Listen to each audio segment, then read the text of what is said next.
Online study में आप सभी का स्वागत है। आज हम आपके लिए लेके आए हैं प्रश्नावली 1.3 का पहला सवाल। ये हमारे वीडियो का भाग 8 है। इसके पहले हमने 7 भाग किए हैं, जिसमें हमने 1.1, 1.2 और 1.3 के कुछ सवाल कर लिए हैं। आज हम सीखेंगे अंडा रूट 5। क्या सीखेंगे हम? अंडा रूट 5 एक अपरिमेय संख्या है। अंडा रूट 5 क्या है? एक अपरिमेय संख्या है। तो आइए इसे कैसे सीखेंगे, प्रयास करते हैं। देखिए, यदि अभी तक हमने हमारे 7 भाग जिसके पहले हो चुके हैं वो नहीं देखे तो उनको देख लीजिए, और इसको समझने के लिए इससे पहले वाला भाग देख लीजिए जिसमें हमने इसका बेसिक कराया था। अपरिमेय संख्याओं का हमने आपको बेसिक कराया था। आज हम अंडा रूट 5, अंडा रूट 3, अंडा रूट 2 इनको देखेंगे कैसे अपरिमेय संख्या सिद्ध करेंगे। तो आइए शुरुआत करते हैं। बिल्कुल तरीका हमारा वही रहेगा जो हमारे पिछले सवालों में था। क्या रहेगा हमारा तरीका? हल।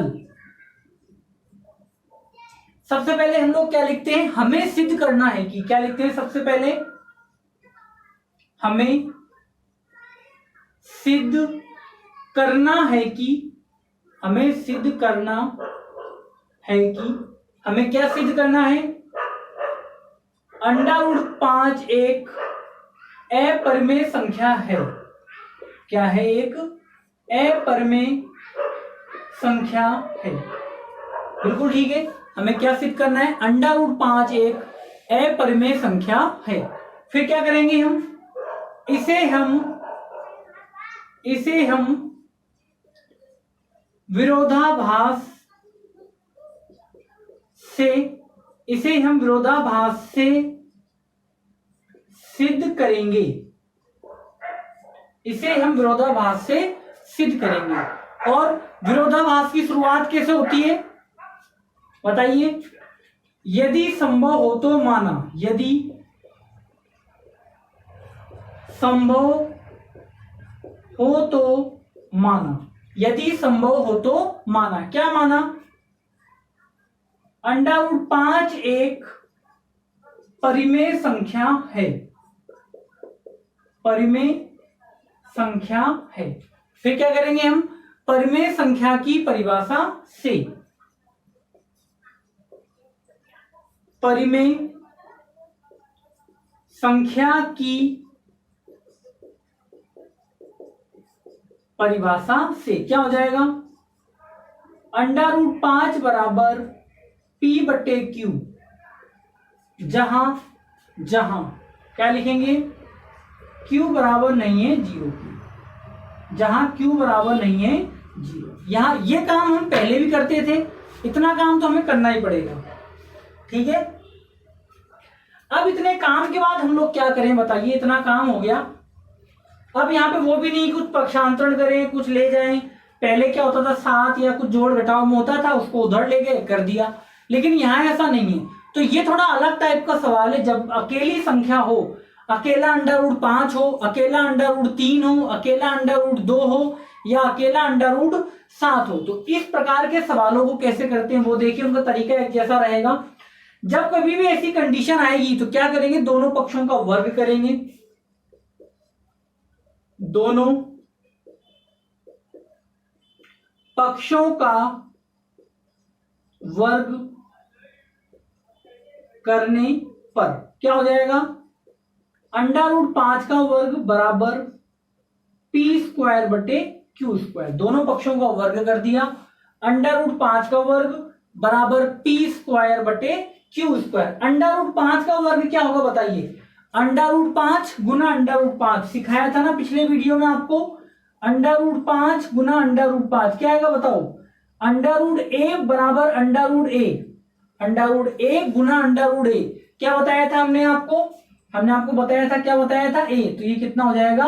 5 हो जाएगा। कितना हो जाएगा? ये 5 हो जाएगा। तो यहां कितना आ जाएगा? 5 बराबर P स्क्वायर बटे Q स्क्वायर। 5 बराबर P स्क्वायर बटे Q स्क्वायर। तो क्या करेंगे? इसके बाद वज्र गुणा करेंगे। 5 के नीचे कुछ नहीं होता तो बटे में कितना होता है? 1। वज्र गुणा करोगे तो यहां लिख देते हैं हम लोग वज्र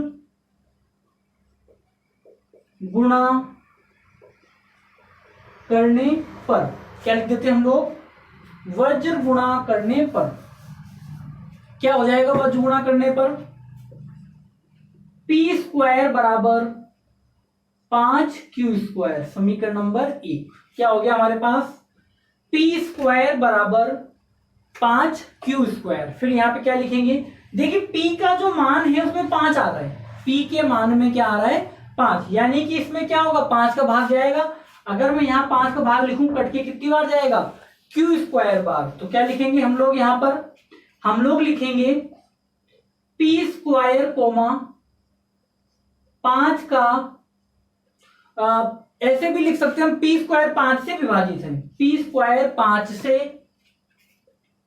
p² 5 से विभाजित है, या गुणज के रूप में भी लिख सकते थे हम लोग, विभाजित लिखते हैं। p² क्या है? 5 से विभाजित है। तो माना p बराबर 5k। समीकरण नंबर 2। तो क्या माना? p बराबर 5k। समीकरण नंबर 2। अब इसको थोड़ा विस्तार से समझ लिया जाए कि क्या किसका विभाजित है, किसको हमने माना, वो देख लिया जाए। p² के बराबर में कोई ऐसा मान लिखना है, उसमें 5 आएगा, ऑटोमेटिक 5 आएगा। कहीं पे मैंने लिखा p² बटे, मान लो मैंने लिखा 5, मैंने क्या लिखा? p² बटे 5। तो p² का मान कितना है बताइए? p² का मान कितना है? 5q² बटे 5। 5 से 5 कटा, कितना बचा? q²। यानी p² में किसका भाग दिया? 5 का। कितनी बार गया? q² बार। यानी p² किससे विभाजित है? 5 से विभाजित है। तो क्या मानेंगे? कितनी बार भाग गया? p बराबर 5k। समीकरण नंबर 2। अब ऊपर का आपने लिख लिया होगा, मैं ऊपर का मिटा रहा हूं, नहीं लिखा है तो फटाफट लिख लीजिए। अब आगे कैसे करेंगे? ऊपर का मिटा रहे हैं हम लोग, ठीक है, मिटा दें क्योंकि जगह है नहीं साइड में, है ना, बड़ा चलेगा। इसको मिटा रहे हैं हम। चलिए, अब यहां तक आप लोगों ने समझा कि इसे हम विरोधाभास से सिद्ध करेंगे यदि संभव हो तो माना, और दोनों पक्षों का हमने क्या किया? वर्ग कर दिया। वर्ग करने के बाद वज्र गुणा कर दिया। वज्र गुणा करने के बाद अब हम लोग क्या करेंगे? देखिए, समीकरण 2 का मान समीकरण 1 में रखने पर, क्या कर रहे हैं? समीकरण 2 का मान किस में रख रहे हैं? समीकरण 1 में। तो देखिएगा, मेरे पास यहां क्या था, मैं आपको हाईलाइट करके बताता हूं। यहां क्या था मेरे पास? p² था ना, और p की जगह मुझे क्या लिखना है? 5q, सॉरी 5q नहीं, 5k। 5k किसकी जगह लिखना है? p की जगह पे। और क्या लगा हुआ है इसके ऊपर? स्क्वायर बराबर, यहां कितना है मेरे पास? 5q²। ये देखिए बराबर में तो यही था। p की जगह पे क्या लिखेंगे हम लोग? 5k, और फिर उसका क्या करना है? हमको वर्ग करना है। तो कितना हो जाएगा? 5k का वर्ग। कितना हो जाएगा? 5k का वर्ग कितना हो जाएगा? 5 का वर्ग हो गया 25, k का वर्ग हो गया k² बराबर 5q²। बराबर में क्या हो गया? 5q²। तो देखिए दोनों पक्षों में 5 का भाग जा रहा है ना, तो यहां 5 का भाग देंगे तो कितना हो जाएगा? 25 में 5 का भाग देंगे तो 5k² बराबर, यहां भाग देंगे तो 5 एकम 5q²। समीकरण नंबर 3। ये ऐसे किया हमने, एक बार समझ लो। 5k² बराबर 5q²। दोनों तरफ हमने किसका भाग दिया? 5 का। 5 से कट के कितनी बार जाएगा? 5 बार। 5 का भाग 25 में कितनी बार जाएगा? 5 बार। और 5 का भाग 5 में 1 बार। ठीक है, तो कितना आ गया? 5k² q²। अब देखिए, q² के बराबर में क्या है? 5k²। यानी q² किससे विभाजित है? 5 से। p² के बराबर में क्या है? 5q²। तो p² किससे विभाजित है? 5। बराबर में q² है ना, तो q² विभाजित होगा 5 से। बराबर में p² अकेला है ना, तो p² विभाजित होगा 5 से। तो यहां क्या लिखेंगे? q² कोमा 5 से विभाजित है। ठीक है, अतः समीकरण जो हमारे पास आ रही है, हमारे पास समीकरण नंबर 1 तथा 3। हम बात किसकी करेंगे? समीकरण 1 की और समीकरण नंबर 3 की। देखिए, समीकरण 3 और 1 में क्या हो रहा है? P के बराबर में क्या आ रहा है, देखिए P के बराबर में क्या आ रहा है, 5 आ रहा है। P के बराबर में क्या आ रहा है, 5 आ रहा है।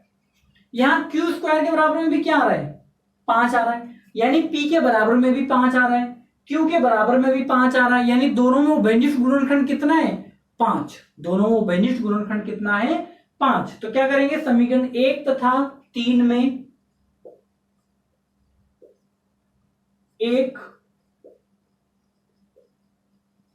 गुणनखंड 5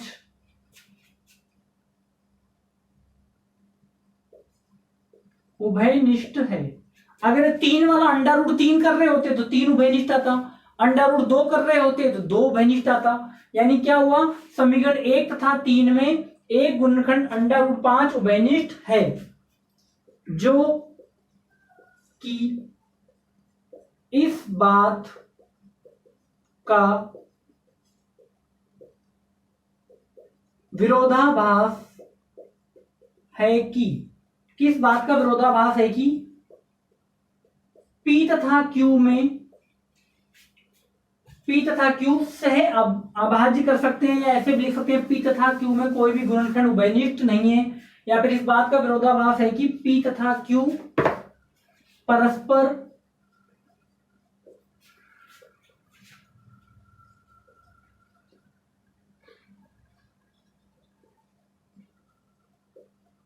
सह अभाज्य है। किस बात का विरोधाभास है, P तथा Q परस्पर सह अभाज्य है।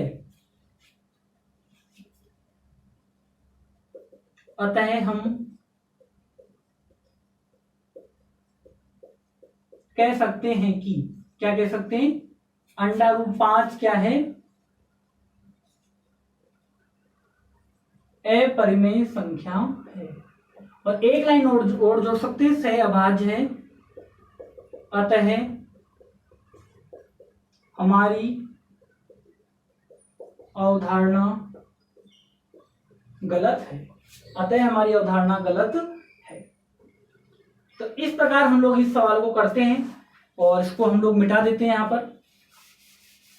तो जब कभी भी आपको अंडा रूट 5, अंडा रूट 3, अंडा रूट 7, अंडा रूट 6 वगैरह मिले तो इस प्रकार करना है। एक और करेंगे हम अंडा रूट 3 का, फिर अंडा रूट 2 और अंडा रूट 7 आप करिएगा, ठीक है। मैं करवा रहा हूं अंडा रूट 3 करवा देता हूं, ठीक है। उसको लिख लीजिए, फिर इसको हम मिटाते हैं। फिर एक बार हम दोबारा करते हैं, अंडा रूट 2 को करते हैं, या 3 कर लेते, कोई सा भी कर सकते हैं। या आप कहें तो मैं अंडा रूट 7 करवा दूं, जो आपकी किताब में नहीं है। अंडा रूट 2 और 3 तो आपको किताब में भी मिल जाएगा। तो चलिए मैं अंडा रूट 7 करवा देता हूँ, परीक्षा में एक बार आया हुआ है, ठीक है। इसको मिटा दे। चलिए एक बार हम पूरा प्रश्न दोबारा हल करते हैं। इसकी एक बार कैलकुलेशन समझ लेते हैं, क्या कैलकुलेशन है। जो हम लिखते हैं ना P बटे Q, ये आपस में सह अभाज्य होते हैं। सह अभाज्य कैसे होते हैं, आपस में एक दूसरे में किसी भी संख्या का भाग नहीं जाता। जैसे मैंने लिखा 10 बटे 15, तो ये P बटे Q के रूप में नहीं है। अभी इसको काटेंगे, कैसे काटेंगे, 5 दूनी 10, 5 तीन 15, 2 बटे 3 बराबर P बटे Q। अब सही माना जाएगा। तो ये आपस में सह अभाज्य भी होने चाहिए, है ना। तो वो इस बात का होता है। वहां पर मैंने लिखा था P बटे Q, P के बराबर में क्या था हमारे पास, पहले वहां पर देखिए P के बराबर में क्या था, समीकरण 1 में क्या था, 5Q स्क्वायर। समझिएगा बात को, P के बराबर में क्या था, 5Q स्क्वायर, समीकरण नंबर 1 में। समीकरण 3 में क्या था हमारे पास, 5K स्क्वायर। समीकरण 3 में हमारे पास क्या था, 5K स्क्वायर। तो P में भी मान ली देखिए 5 आ रहा है, Q में भी 5 आ रहा है, जबकि ऐसा नहीं होना चाहिए था। दोनों में कुछ भी उभयनिष्ठ नहीं आना चाहिए था। इसकी कैलकुलेशन देख लेते हैं एक बार क्या थी। और सबसे पहले हमें क्या मिलेगा, अंडा रूट 5 बराबर P बटे Q मिलेगा, ठीक है। दोनों पक्षों का वर्ग कर देंगे, तो यहां कितना हो जाएगा, अंडा रूट 5 का वर्ग क्या होता है, 5P स्क्वायर बटे Q स्क्वायर। फिर क्या करेंगे, P स्क्वायर बराबर 5Q स्क्वायर। क्यों, कैसे आया ये, वज्र गुणा करने पर हमने यहाँ पे क्या कर दिया, वज्र गुणा। अब क्या लिखेंगे, P स्क्वायर, क्या लिखेंगे, P स्क्वायर 5 से विभाजित है। P स्क्वायर क्या है, 5 से विभाजित है। फिर क्या करेंगे हम लोग, P बराबर क्या मानेंगे, 5 के, और समीकरण 2 का मान कहां रखेंगे, समीकरण 1 में रखेंगे। 1 में रखेंगे तो P का स्क्वायर यानी 5K का स्क्वायर यानी क्या हो जाएगा 5k का स्क्वायर बराबर 5q²। 5 का वर्ग 25k² बराबर 5q²। 5 से कितनी बार 5 से 25 कितनी बार कटेगा 5 बार, तो 5k² बराबर q²। समीकरण 1 और समीकरण नंबर 3, समीकरण 1 और समीकरण नंबर 3। तो दोनों में क्या आएगा हमारे पास बताओ, q² के बराबर में भी 5, p² के बराबर में भी 5। तो जो विरोधाभास आ गया किस बात का कि p तथा q सह अभाज्य हैं, अतः हमारी अवधारणा गलत थी। इस प्रकार करेंगे। एक बार रफली हम √3 की कैलकुलेशन देख ले, सॉरी √7 की कैलकुलेशन देख लेते हैं, फिर सवाल करते हैं। ठीक है, अगर आपको कैलकुलेशन समझ में आ गई तो हिंदी तो फिक्स है, सवाल कोई सा भी हो बस 2-1 लाइन की कैलकुलेशन होती है वो आनी चाहिए। सबसे पहला काम क्या करेंगे बताइए, √7 बराबर क्या मानेंगे, p/q मानेंगे। यहां तक कोई दिक्कत नहीं है, मान लिया। मानने के बाद क्या करेंगे बताइए, दोनों का पक्षों का वर्ग करेंगे, इस तरफ भी वर्ग करेंगे, इस तरफ भी वर्ग करेंगे। दोनों पक्षों का वर्ग करने पे क्या होगा, √7 का वर्ग 7 p²/q²। यहां तक कोई दिक्कत नहीं, आ गया समझ में। अब क्या करेंगे, वज्र गुणा, किसी के नीचे कुछ नहीं होता तो क्या होता है, एक वज्र गुणा कर दो, तो क्या हो जाएगा p² बराबर 7q²। क्या हो जाएगा p² बराबर 7q²। फिर क्या लिखोगे, बराबर में क्या है p² कोमा 7 से क्या लिखेंगे, विभाजित है, 7 से विभाजित है। 5 वाले में क्या लिखा था हमने, 5 से विभाजित है। 7 वाले में क्या लिखेंगे, 7 से विभाजित है। फिर क्या मानेंगे, p बराबर 7 के मानेंगे, समीकरण नंबर 2 और ये समीकरण नंबर 1। p बराबर क्या मानेंगे, 7 के। पिछले में हमने क्या माना था, 5 के, क्योंकि हम √5 कर रहे थे। अब क्या कर रहे हैं, √7, तो p बराबर क्या मानेंगे, 7 के। समीकरण 2 का मान 1 में रखेंगे तो क्या बनेगा वो देखिए, p की जगह पे क्या आएगा, 7 के उसका स्क्वायर बराबर 7q²। 7 का वर्ग 49k² बराबर 7q²। पूरे में 7 का भाग जा रहा है, दोनों पक्षों में 7 का भाग दे दो। 7 का भाग 49 में कितनी बार जाएगा, 7 बार। 7k² बराबर q²। अब क्या लिखेंगे, दोबारा वही q² कोमा क्या है, 7 से विभाजित है,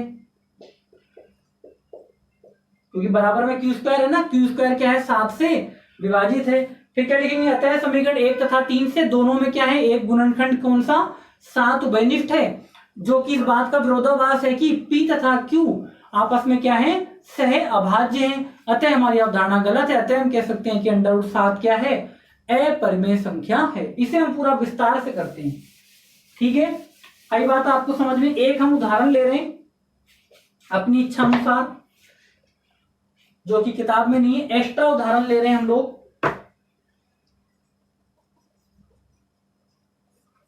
एक्स्ट्रा उदाहरण ले रहे हैं तो √7 को हम लोग करेंगे। देखिए कैसे करेंगे √7 को, देखिए √7 के लिए सबसे पहला काम वही हल।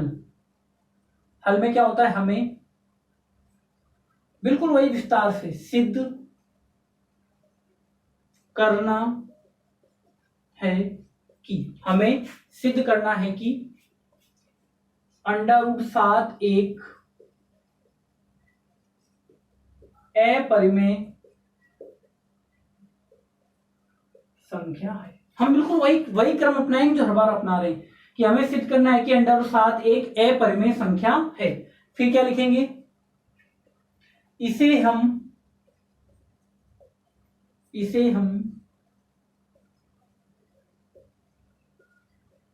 विरोधाभास से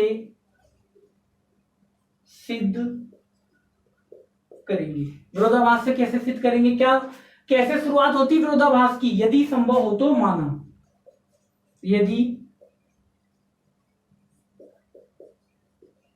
संभव हो तो माना। क्या माना, √7 एक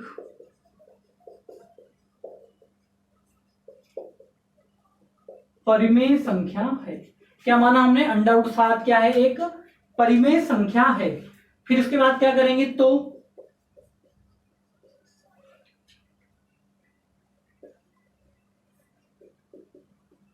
परिमेय संख्या की परिभाषा से, √7 बराबर P बटे Q, जहां Q बराबर नहीं है 0। अब तो सरल लग रहा होगा, बार बार हम एक ही चीज को लिख रहे हैं, वही हिंदी है, बार बार एक ही हिंदी है, हिंदी रट जानी चाहिए। इसमें हिंदी के ही नंबर, जितना अच्छा आप उसका प्रेजेंटेशन करेंगे, जितनी अच्छी हिंदी लिखेंगे, उतने ही अच्छे नंबर आएंगे आपके। ठीक है, क्या करेंगे, दोनों पक्षों का वर्ग करने पर, दोनों पक्षों का वर्ग करने पर, दोनों पक्षों का वर्ग करने पर, तो दोनों पक्षों का वर्ग करने पे क्या हो जाएगा हमारे पास, बताइए, √7 का वर्ग बराबर P बटे Q का वर्ग। √7 का वर्ग क्या हो गया, 7 P² बटे Q²। फिर क्या करेंगे, वज्र गुणा, क्या करेंगे, वज्र गुणा करने पर, तो बिल्कुल इसी प्रकार चलेगा। तो कितना हो जाएगा, P² बराबर 7Q², P² बराबर 7Q²। फिर क्या लिखेंगे हम लोग, P² कोमा 7 से विभाजित है, यानी कि बराबर में क्या है, P², तो P² विभाजित होगा, तो माना P बराबर 7K। ये समीकरण नंबर 1 हो गई, ये समीकरण नंबर 2 हो गई। फिर इसके बाद हम लोग क्या करते हैं, समीकरण 2 का मान समीकरण 1 में रखते हैं। तो हम लोग अब दोबारा समझ लेते हैं, क्या करना था, सिद्ध कीजिए कि √7 एक अपरिमेय संख्या है। हमें सिद्ध करना है कि √7 एक अपरिमेय संख्या है।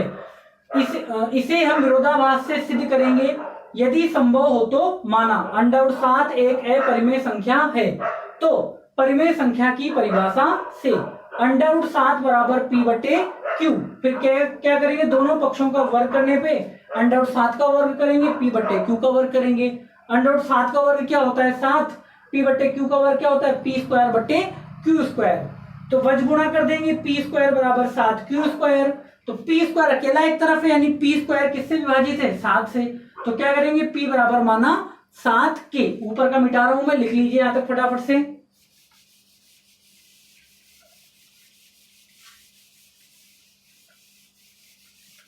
बिल्कुल एक जैसे सवाल है, चाहे √3 करिए, चाहे √2 करिए। ठीक है, चलिए इसके बाद क्या करेंगे, समीकरण 2 का मान समीकरण 1 में रखने पर, तो समीकरण 2 का मान 1 में रखिए। 1 में क्या था, P² यानी कि 7K² बराबर 7Q²। 7 का वर्ग कितना होता है, 49, K² बराबर 7Q²। तो दोनों पक्षों में 7 का भाग जा रहा है, 7 का भाग 49 में कितनी बार जाएगा, 7 बार। 7K² बराबर यहां क्या हो जाएगा, Q²। समीकरण नंबर 3। अब बताइए क्या करेंगे, वही हमारा समीकरण 1 तथा 3 में, समीकरण 1 तथा 3 में P और Q में एक गुणनखंड 7 उभयनिष्ठ है। उभयनिष्ठ मिल गया 7, इसका मतलब क्या हुआ, जो कि इस बात का विरोधाभास है कि, किस बात का विरोधाभास है कि P तथा Q में, P तथा Q में, यहां तथा भी हम लिख सकते हैं और की जगह पे, तथा P तथा Q में, P तथा Q में नहीं, P तथा Q आपस में सह अभाज्य हैं। P तथा Q आपस में क्या है, सह अभाज्य हैं। अतः हमारी अवधारणा गलत है। अतः हम कह सकते हैं कि, हम क्या कह सकते हैं बताइए, √7 एक अपरिमेय संख्या है। √7 क्या है, एक अपरिमेय संख्या है। तो इस प्रकार आपने नीचे का मिटा दो। इस प्रकार आप लोगों ने देखा कि अंडर रूट 7 क्या सिद्ध हो गया, अपरिमेय। वही पी स्क्वायर बराबर क्या था हमारे पास, देखिए पी बटा क्यू लिखूं तो P square Q square, P square बराबर क्या था 7 क्यू स्क्वायर, क्यू स्क्वायर बराबर क्या था 7 के स्क्वायर। देखिए दोनों में 7 कॉमन आ रहा है, 7 उभयनिष्ठ आ रहा है, जो कि विरोधाभास है, ऐसा होना नहीं चाहिए था। हमने किस प्रकार अंडर रूट 7 को सिद्ध किया। हम थोड़ा सा अंडर रूट 2 और अंडर रूट 3 को भी समझ लेते हैं। हिंदी बिल्कुल इसी प्रकार होगी जिस प्रकार हमने इसको लिखा है। वो प्रश्न आपको करने हैं, अंडर रूट 2 और अंडर रूट 3 आपकी किताब में भी होंगे। एक बार हम उनको रफली थोड़ा सा समझा देते हैं कि आपको कैलकुलेशन कैसे करनी, किस प्रकार आप उनको सिद्ध कर सकते हैं। तो इसको हम मिटा रहे हैं और अंडर रूट 2 और अंडर रूट 3 को केवल समझा रहे हैं कि किस प्रकार कर सकते हैं।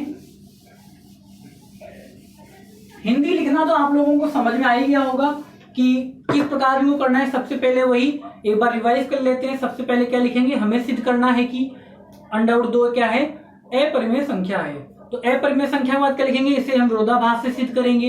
विरोधाभास की शुरुआत कैसे होती है बताइए, यदि संभव हो तो माना। यदि संभव हो तो माना क्या, अंडर रूट 2 एक परिमेय संख्या है। फिर परिमेय संख्या की परिभाषा से, फिर परिमेय संख्या की परिभाषा लगा के क्या कैलकुलेशन करेंगे वो देखिए। अंडर रूट 2 बराबर पी बटे क्यू, ठीक है। दोनों पक्षों का वर्ग करेंगे, दोनों पक्षों का मैंने क्या कर दिया, वर्ग कर दिया। तो कितना हो जाएगा, 2 बराबर पी स्क्वायर बटे क्यू स्क्वायर, 2 बराबर पी स्क्वायर बटे क्यू स्क्वायर। फिर क्या करेंगे, इसके बाद हम लोग वज गुणा करेंगे तो पी स्क्वायर बराबर 2 क्यू स्क्वायर। फिर क्या लिखेंगे, p square comma, p square एक तरफ है ना, पी स्क्वायर कोमा 2 से विभाजित है। पी स्क्वायर क्या है, 2 से विभाजित है। ये समीकरण नंबर 1 थी। तो माना P बराबर अब क्या मानेंगे 2 के, ये 2 ही मानेंगे है ना, तो अंडर रूट 2 करेंगे तो 2 मानेंगे, अंडर रूट 3 करेंगे तो 3 मानेंगे, अंडर रूट 7 होगा तो 7 मानेंगे। समीकरण नंबर 2। समीकरण क्या करेंगे, 2 का मान कहां लिखेंगे, 1 में। तो कितना हो जाएगा, 2k स्क्वायर बराबर 2q स्क्वायर। तो यहां से अब कितना हो जाएगा, 4k स्क्वायर बराबर 2q स्क्वायर। तो पूरे में 2 का भाग जा रहा है, दोनों पक्षों में 2 का भाग देंगे तो 4 में 2 का भाग देंगे, क्या बचेगा, 2k स्क्वायर बराबर q स्क्वायर। समीकरण नंबर 3। फिर वही लिखेंगे, हम क्या लिखेंगे, समीकरण 1 तथा 3 से p तथा q में, समीकरण 1 तथा 3 से p तथा q में एक गुणनखंड 2 उभयनिष्ठ है, जो कि इस बात का विरोधाभास है कि p तथा q में कोई भी गुणनखंड उभयनिष्ठ नहीं है। या फिर जो हमने पहले लिखा वो भी लिख सकते हैं कि p तथा q आपस में सह अभाज्य हैं। अतः हमारी अवधारणा गलत है। अतः हम कह सकते हैं अंडर रूट 2 क्या है, अपरिमेय संख्या है। आइए अंडर रूट 3 की कैलकुलेशन एक बार देख लेते हैं। अंडर रूट 3 कैसे करेंगे, अंडर रूट 3 कैसे करेंगे। तो सबसे पहले लिखना आप जानते हैं, हमें सिद्ध करना है कि अंडर रूट 3 क्या है, अपरिमेय संख्या है। इसे हम विरोधाभास से सिद्ध करेंगे। और विरोधाभास की शुरुआत कैसे होती है, यदि संभव हो तो माना। क्या माना, अंडर रूट 3 क्या है, परिमेय संख्या। तो परिमेय संख्या की परिभाषा से फिर कैसे करेंगे आगे, अंडर रूट 3 बराबर क्या हो जाएगा, p बटे क्यू। दोनों पक्षों का क्या करेंगे, वर्ग। तो दाएं का भी वर्ग, बाएं का भी वर्ग। तो 3 बराबर p बटे Q, p square Q square, वज गुणा कर देंगे, p स्क्वायर बराबर 3 क्यू स्क्वायर। फिर क्या लिखेंगे, p square comma, p square अकेला एक तरफ है ना, तो p स्क्वायर कोमा क्या है, 3 से विभाजित है, 3 से विभाजित है, ठीक है, 3 से विभाजित है। फिर क्या करेंगे, यह समीकरण नंबर 1 हो गई। तो माना p बराबर 3k, समीकरण नंबर 2। समीकरण 2 का मान 1 में रखने पर, समीकरण 2 का मान 1 में रखने पर, तो p की जगह पे क्या हो जाएगा, 3k का स्क्वायर बराबर 3q स्क्वायर। 3 का वर्ग कितना हो गया, 9k स्क्वायर बराबर 3q स्क्वायर। दोनों पक्षों में 3 का भाग जा रहा है, 3 का भाग देंगे तो कितना हो जाएगा, 3k स्क्वायर बराबर q स्क्वायर। समीकरण नंबर 3। फिर वही समीकरण 1 तथा 3 में 3 से p तथा q में एक गुणनखंड 3 उभयनिष्ठ है, जो कि इस बात का विरोधाभास है कि p तथा q सह अभाज्य हैं। अतः हमारी अवधारणा गलत थी। अतः हम कह सकते हैं अंडर रूट 3 क्या है, अपरिमेय संख्या है। तो आपको ये दोनों प्रश्न पूरे हल करके मुझे व्हाट्सएप करने हैं। ये आपका HW है 94141 9705। इस नंबर पे व्हाट्सअप करना है आपको। ये दोनों प्रश्न पूरे हल करने हैं। वीडियो आपको अच्छा लगा हो लाइक करें, शेयर करें, सब्सक्राइब करें, लोगों को बताएं कि यहाँ पर किस प्रकार से बिल्कुल बेसिक से लेकर के जीरो से क्लासेस चल रही है, चैप्टर वाइज क्लासेस चल रही हैं। तो यहाँ पर आपकी प्रश्नावली जो 1.3 है ये पूरी हो गई है और भाग संख्या 8 था। अगले के 90 भाग में हम 1.4 करेंगे। तो हमेशा हंसते रहिए, मुस्कुराते रहिए और लोगों को शेयर और सब्सक्राइब कराते रहिए। धन्यवाद।